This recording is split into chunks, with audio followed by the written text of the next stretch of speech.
1 दिसंबर से ये घटनाएं घटित होंगी सिंह राशि। मित्रों नमस्कार, मैं मयंक त्रिपाठी नव ज्ञान ज्योतिष चैनल पर आप सभी दर्शकों का हार्दिक स्वागत करता हूं। आज के वीडियो में जानकारी देंगे कि अगर आपकी सिंह लग्न है या आपकी सिंह राशि है तो दिसंबर 2024 में कौन कौन सी घटनाएं आपके साथ घटित होने वाली हैं, क्या क्या शुभ या अशुभ फलों की प्राप्ति आपको होगी, क्या उपाय आपको करने चाहिए। आगे बढ़ने से पहले मैं आपको बता दूं, यह फलादेश आप अपने लग्न कुंडली पर लगा करके देखिए, आपको सटीकता ज्यादा मिलेगी। किंतु यदि आपके पास लग्न कुंडली नहीं है तो ऐसे में यह राशिफल आप अपने चंद्र राशि के अनुसार या अपने प्रचलित नाम के अनुसार देखिए, उसमें भी आपको कहीं ना कहीं सटीकता मिलते हुए दिखाई पड़ेगी। और थोड़ा उपाय करने का कष्ट जरूर करिएगा ताकि आपको शुभ फल अधिक प्राप्त हो सके, नकारात्मक प्रभाव आपसे दूर हो सके। शुरू करते हैं राशिफल। उससे पहले स्क्रीन पर आप चार्ट देख लीजिए कि दिसंबर के महीने में मात्र 2 ग्रह ऐसे हैं जो कि राशि परिवर्तन करेंगे, बाकी सभी ग्रहों का गोचर यथावत जारी रहेगा। सूर्य देवता 15 तारीख को राशि परिवर्तन कर जाएंगे, ये आपके त्रिकोण भाव में गोचर करने लगेंगे, चौथे भाव से निकल करके पंचम भाव में जाएंगे। लग्नेश का गोचर बड़ा शुभ स्थान पर रहने वाला है। और दूसरी चीज, शुक्र देवता इनका गोचर छठे भाव में रहने वाला है 28 दिसंबर तक, 27 दिसंबर तक। 28 दिसंबर को ये केंद्र में हो जाएंगे। गुरु वक्री चल रहे हैं और शनि देवता मार्गी चल रहे हैं, बाकी सभी ग्रहों की यथावत स्थिति बनी रहेगी। जानकारी देंगे सबसे पहले नौकरी करने वालों के विषय में। तो आपकी जानकारी के लिए बता दूं, सिंह वालों के लिए, नौकरी करने वालों के लिए बड़ी अच्छी स्थिति बनी हुई है, क्योंकि शुक्र देवता आपके कर्म के मालिक होकर के छठे भाव में 9 पंचम का योग बना करके कर्म स्थान से बैठे हुए हैं। इसका कहीं ना कहीं आपको बेनिफिशियल रिजल्ट जरूर मिलता हुआ दिखाई पड़ेगा। आपके जो भी सीनियर हैं, आपके कलीग्स हैं, वो सभी आपका साथ देते हुए नजर आएंगे। नौकरी बढ़िया तरीके से चलती रहेगी और कहीं ना कहीं जॉब अपॉर्चुनिटीज मिलने के भी योग यहां पर दिखाई पड़ रहे हैं।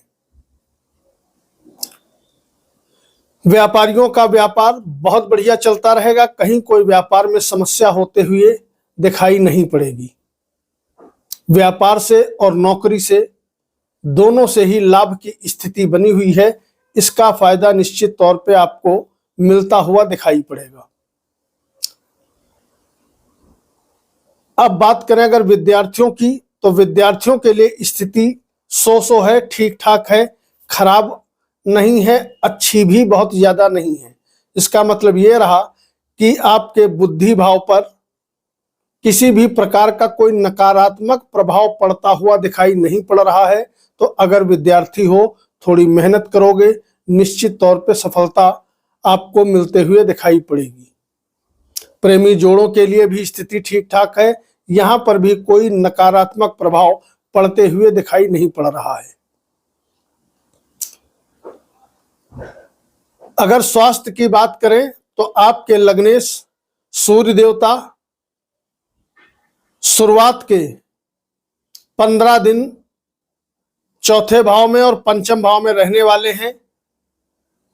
गुरु के प्रभाव में है, बुध के साथ बुधादित्य योग बना करके बैठे हैं। तो स्वास्थ्य आपका पूरा महीना उत्तम बना रहेगा। अगर किसी कारण से स्वास्थ्य आपका गड़बड़ भी चल रहा था तो उसमें भी कहीं ना कहीं सुधार आते हुए दिखाई पड़ेगा।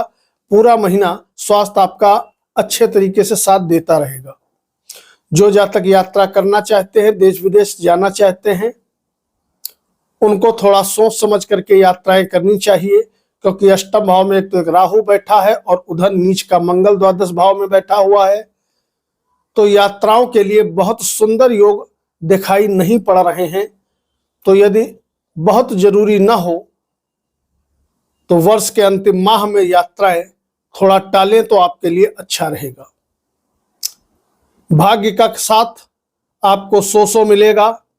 बहुत बढ़िया भाग्य साथ नहीं दे रहा है, क्योंकि भाग्येश आपकी कुंडली में नीच के हैं। बस प्लस पॉइंट ये बना हुआ है कि शुक्र देवता के प्रभाव में है, यानी कि शुक्र की दृष्टि भाग्येश पर, भाग्येश की दृष्टि शुक्र पर, जिसके फलस्वरूप भाग्येश पीड़ित नहीं है। ये एक प्लस पॉइंट है। लेकिन जब ग्रह नीच का होता है और वो केंद्र में ना हो, दूर स्थानों पे हो, तो थोड़ी दिक्कत जरूर उत्पन्न करता है। तो भाग्य से बहुत ज्यादा उम्मीद न करिएगा, खास करके 15 तारीख तक। हालांकि 15 तारीख के बाद भाग्य आपका ठीक ठाक तरीके से साथ देने लगेगा। जैसे ही सूर्य पंचम में बैठेगा तो भाग्य स्थान से 9 पंचम का योग बनाएगा। सूर्य की उच्च राशि आपके भाग्य भाव पे है, तो 15 दिन भाग्य आपका सामान्य तरीके से साथ देगा। 15 दिन भाग्य बढ़िया तरीके से साथ देता हुआ नजर आएगा। अगर शादीशुदा जीवन की बात करें तो वैवाहिक जीवन आपका बढ़िया चलता रहेगा, कहीं कोई दिक्कत नहीं है। वैवाहिक जीवन में खुशियां रहेंगी और आपकी कुंडली में भी लगातार संतान प्राप्ति के योग चल रहे हैं। इस अवधि में आपको मकान मिलना, वाहन मिलना, गाड़ी मिलना, प्रॉपर्टी से लाभ मिलना, जमीन जायदाद से लाभ मिलना, इस प्रकार के सुंदर योग बने हुए हैं। और कहीं न कहीं माता श्री का आशीर्वाद आपको आगे बढ़ने में सहायक सिद्ध होता हुआ दिखाई पड़ेगा।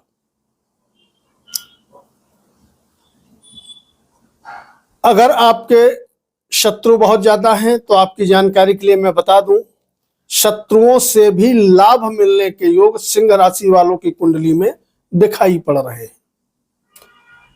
और वहीं पर शत्रु हंता योग भी बन रहा है। तो अगर कोर्ट कचहरी वाद विवाद में आप फंसे हो तो मान के चलो निश्चित तौर पे आपको लाभ मिलेगा।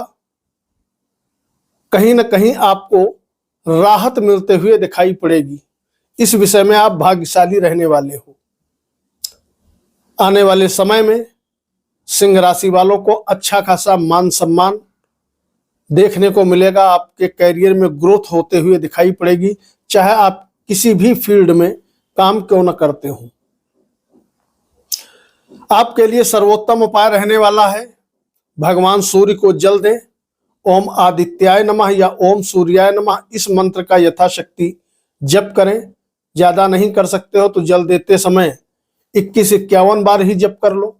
अगर मान लिया समय से सो करके नहीं उठते हो, देर से सो करके उठते हो, तो जब भी आप सो करके उठते हो सूर्य देव के सामने खड़े होइए और उनके मंत्र का 21-51 बार जप कर लीजिए, उतना ही बहुत है। आमदनी की यदि बात करें और बचत की बात करें तो आपकी कुंडली में आमदनी का डिपार्टमेंट और सेविंग का डिपार्टमेंट, दोनों ही डिपार्टमेंट बुध ग्रह के अंतर्गत आता है। हालांकि बुध मंगल के घर में बैठा है, मंगल नीच राशि में है, लेकिन आपको परेशान इसलिए नहीं होना है क्योंकि गुरु और बुध दोनों ठीक आमने सामने बैठे हुए हैं, जिसके फल स्वरूप आमदनी आपकी कम नहीं होगी, अच्छी खासी आमदनी होते हुए दिखाई पड़ेगी, चाहे किसी भी फील्ड में आप क्यों ना हो।